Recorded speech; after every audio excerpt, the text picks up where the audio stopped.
तो जैसा कि हमने पिछले एपिसोड में देखा था कि लुओ फैंग अपनी बॉडी यूनिवर्स के अंदर अपने थर्ड क्लोन को कास्ट करने की कोशिश कर रहा था, मगर वो इसमें नाकामयाब हो जाता है। लुओ फैंग को एक पावरफुल ब्लड लाइन की ज़रूरत थी, जहाँ पे Luo Fang nine nether ocean के अंदर से हल्का सा थोड़ा सा ब्लड एसेंस बाहर निकालता है और उसे लेकर के अपने थर्ड क्लोन को बनाने की कोशिश करता है। मगर नाइन नेदर के लॉर्ड लुओ फैंग को तुरंत एक टेलीपोर्टेशन एरे के जरिए उसे बिना ही वक्त जाया किए अपने पास खींच लेते हैं और लुओ फैंग के पास सिर्फ अब दो ही ऑप्शन होते हैं। पहला option, Luo Fang nine nether world का गार्डियन बन जाए और नाइन नेदर लॉर्ड के जरिए Luo Fang ancestral god cult के अंदर ज्वाइन हो जाए। और यहाँ पे नाइन नेदर लॉर्ड दूसरा ऑप्शन रखते हैं कि अगर वो लुओ फैंग उनकी बात नहीं मानेगा तो वो यहीं पे लुओ फैंग को मार देंगे। यहाँ पे वो कुछ पल के लिए लुओ फैंग को टॉर्चर भी करते हैं,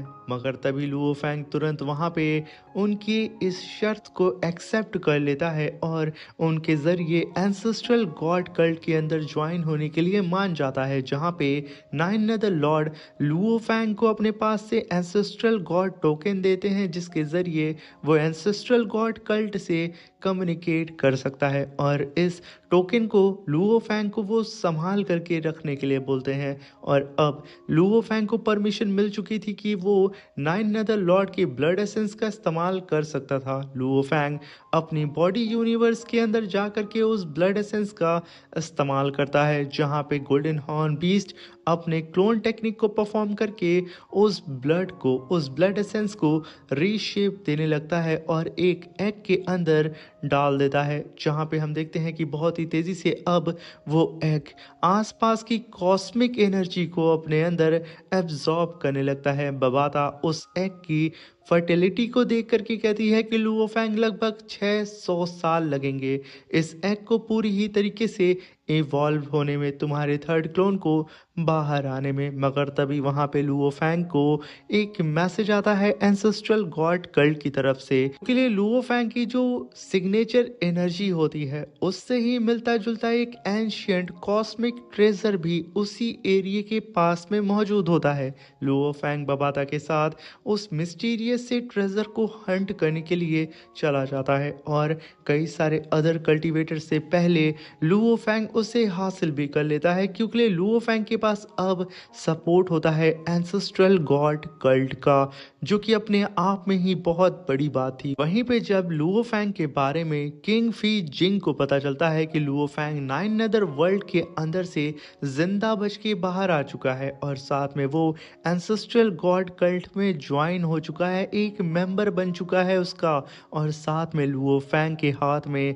एंशियंट कॉस्मिक ट्रेजर भी लग चुका है, जिसे हासिल करने के लिए ना जाने कितने रेस के कल्टीवेटर्स अपनी जी जान लगा चुके थे, यहाँ तक कि यूनिवर्स वेनेरेबल्स भी, मगर फिर भी वो लोग उस एंशियंट कॉस्मिक ट्रेजर को हासिल नहीं कर पाए। वहीं पे हम एक और मिस्टीरियस से कल्टीवेटर को देखते हैं, जो कि लुओ फैंग का नाम सुन करके कहता है कि एंसेस्ट्रल गॉड कल्ट के ओरिजिनल 8 बीस्ट गॉड में से एक असल में ब्लेड रिवर किंग भी है। और तभी हम वहां पे एंसेस्ट्रल गॉड कल्ट को भी देखते हैं, जो कि यकीनन काफी ज्यादा शानदार नजर आ रहा होता है। और तभी हम वहां पे लुओ फैंग के बॉडी यूनिवर्स का भी सीन देखते हैं, जहां पे अब लुओ फैंग का थर्ड क्लोन बहुत ही तेजी से आसपास की कॉस्मिक एनर्जी को अपने अंदर एब्सॉर्ब कर रहा होता है। यहाँ पे लुओ फैंग का ये क्लोन ना ही ह्यूमन होता है ना ही बीस्ट, ये असल में कई जेनेटिक का मिक्सचर होता है, क्योंकि लिए लुओ फैंग का ये थर्ड क्लोन असल में कॉस्मिक लेवल का इवोल्यूशन होता है और इसकी खासियत होती है कि ये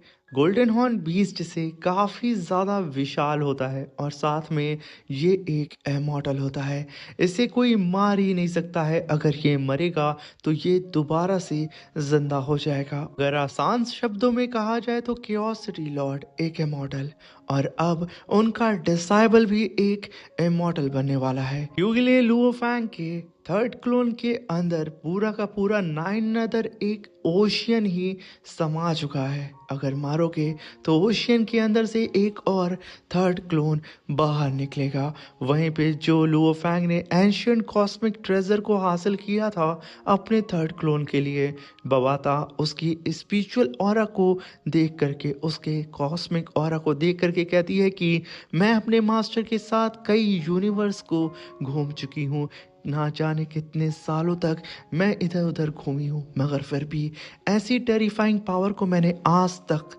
अपनी ज़िंदगी में कभी इमेजिन भी नहीं किया था कि ऐसी भी कोई एंशियंट कॉस्मिक ट्रेजर मौजूद होगा। तभी हम देखते हैं कि लुओ फैंग अपने उस ट्रेजर को भी अपने थर्ड क्लोन बॉडी को दे देता है। इसी के साथ ये एपिसोड भी ख़त्म होता है।